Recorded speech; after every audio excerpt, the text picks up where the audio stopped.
Are you looking for some easy and delicious casserole ideas? Then stick around because I've got two for you.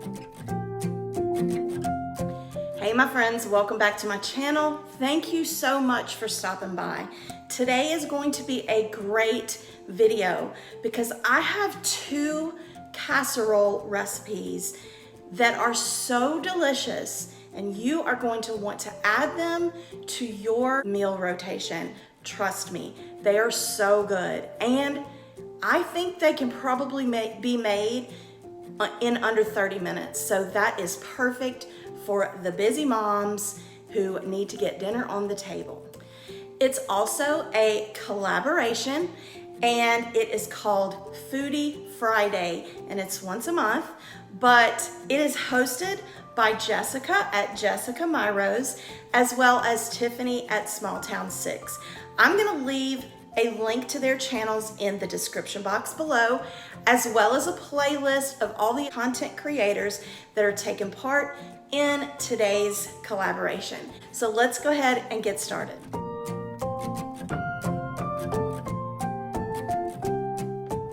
I love enchiladas, but I hate making them the traditional way. So I came up with a way of making enchilada casserole, and I try to make it kind of low carb by using these low carb tortillas, but I also use ground beef, cheese, I use some green chilies, enchilada sauce. I like medium or hot, but all they had was mild and medium, and some refried beans. So let me go ahead and get started cooking dinner. All right, now I'm going to add a small can of green chilies that I've drained, and I'm gonna stir that up real good, let it cook for a couple minutes, and then I'm gonna add about a half a can of one of the cans of enchilada sauce and mix that up real good and let that cook for a couple minutes as well.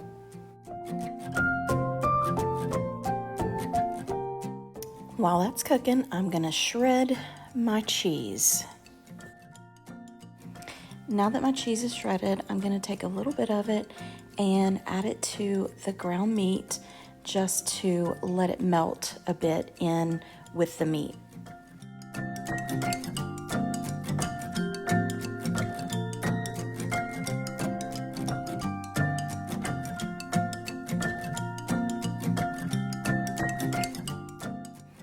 While the cheese is melting, I'm gonna put this can of refried beans into the microwave and let it soften up. In order to make it easier to cut into the casserole once it's done, instead of putting the tortillas in the casserole dish as a whole, I'm gonna cut them into strips, and number one, it makes it easier to fit into the casserole dish, but like I said, it makes it easier to cut into it when it's done.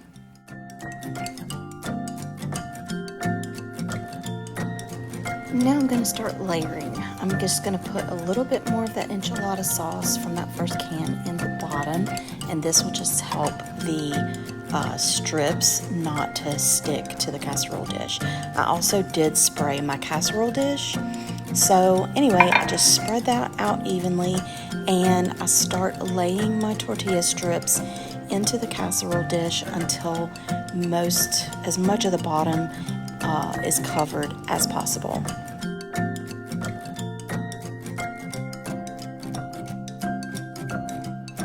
I started putting my meat on the tortillas and I had to take it off because I forgot to put the refried beans down. Now the refried beans, this is the only tricky part because you don't want to move those tortilla strips around if at all possible. So you just kind of have to be gentle with the refried beans, but once you get them spread out as much as possible, you're going to put half of the meat mixture on top of the refried beans.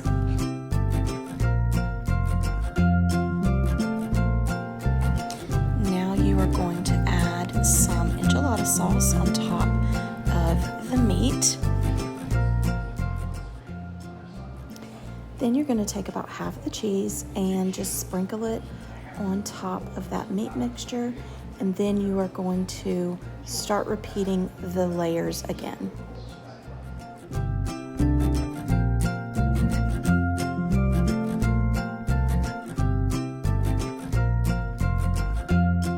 The difference is right here, and you're going to add one more layer of the tortillas before you add the final layer of cheese. Then you are going to cook it on 425 until the cheese is bubbly. And there you have beef enchilada casserole.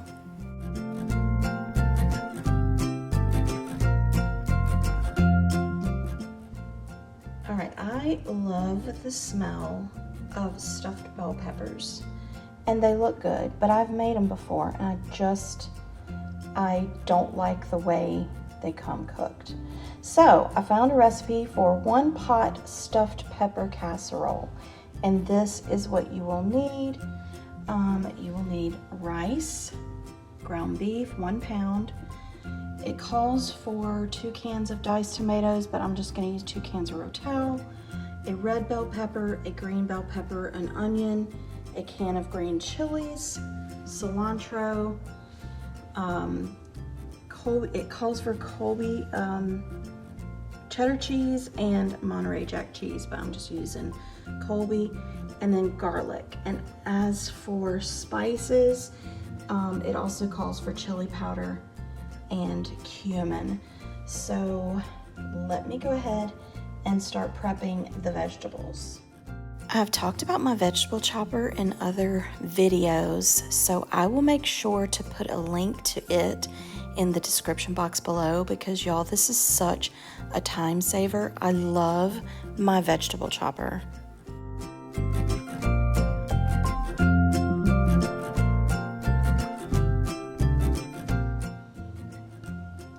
Now I'm going to chop up my ground beef, and once I get it chopped up a good bit, not till the meat's done, but once I get it chopped up a good bit, I'm gonna add the onions and bell pepper and garlic. All right, I have the ground beef chopped up pretty good. It calls for 2 cloves of garlic, which is about 1 teaspoon, but I'm probably gonna add a little more just because we like garlic.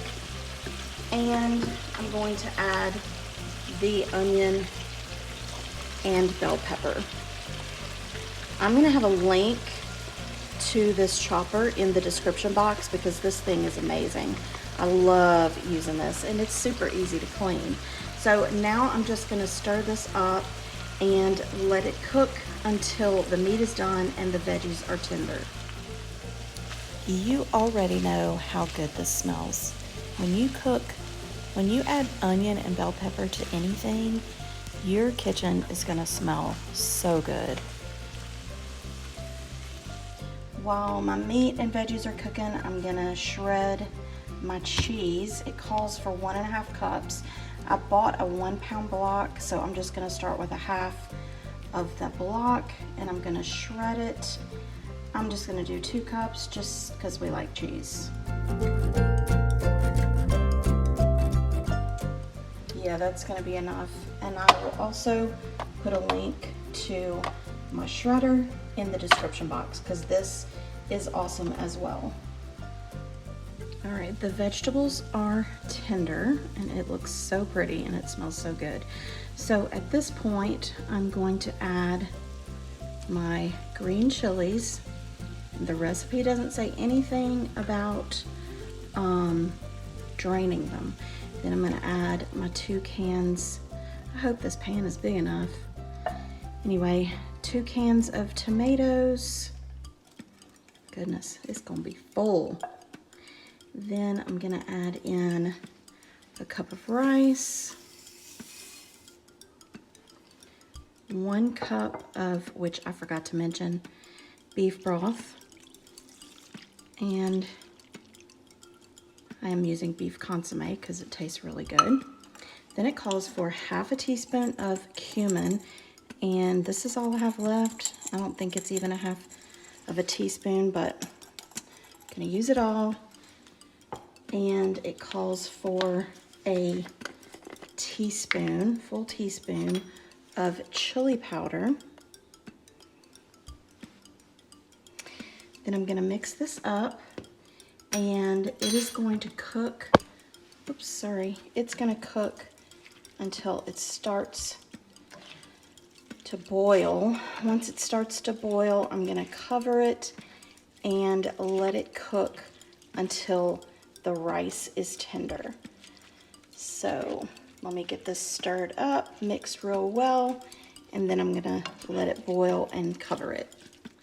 Now it has come to a boil, so I'm going to reduce the heat, and I'm gonna cover it, and I'm gonna let it simmer until the rice is cooked, probably about 20 to 25 minutes.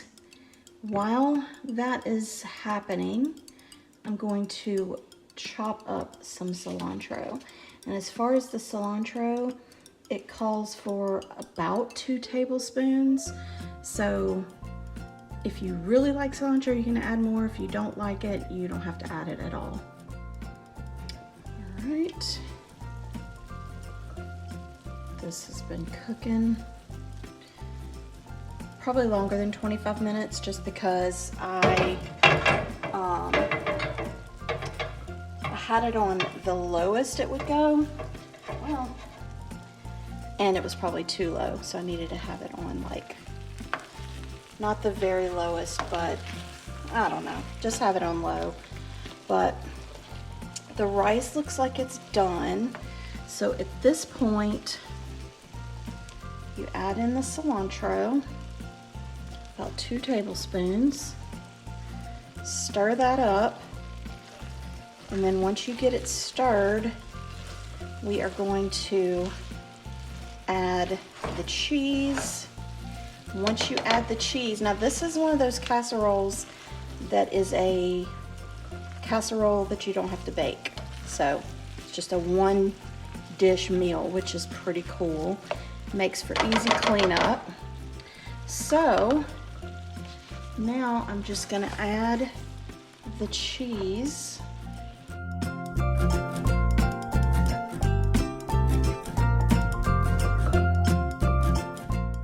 All right, now that the cheese is added, I'm gonna cover it back up and let it sit there until the cheese is melted, and then it will be time to eat. Y'all, this smells so good. Okay, can I just say how happy I am that I found this recipe? It was so good, and the leftovers the next day were even better.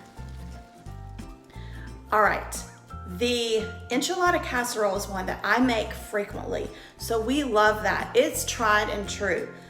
The stuffed bell pepper casserole, I've never made it before, but I promise it is now part of my rotation.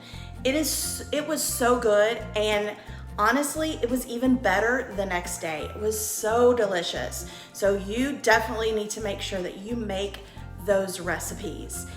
Again, I want to say thank you to Tiffany and Jessica for hosting this collaboration. Don't forget to check out their channels. Don't forget to check out the playlist and tell all of them that I sent you. And if you're new to my channel, I would love it if you would be a part of my YouTube family. If you like meal ideas, shopping hauls, home decor, home organization, then make sure to click that subscribe button, click the bell button so you don't miss any of my videos, and also give this video a big thumbs up because it does help me out with YouTube. Help me reach my goal of 4,000 subscribers by the end of the year. I really would appreciate it. And if you want more cooking ideas, recipe ideas, then make sure to click the box you see on the screen, and I will see you next time. Bye.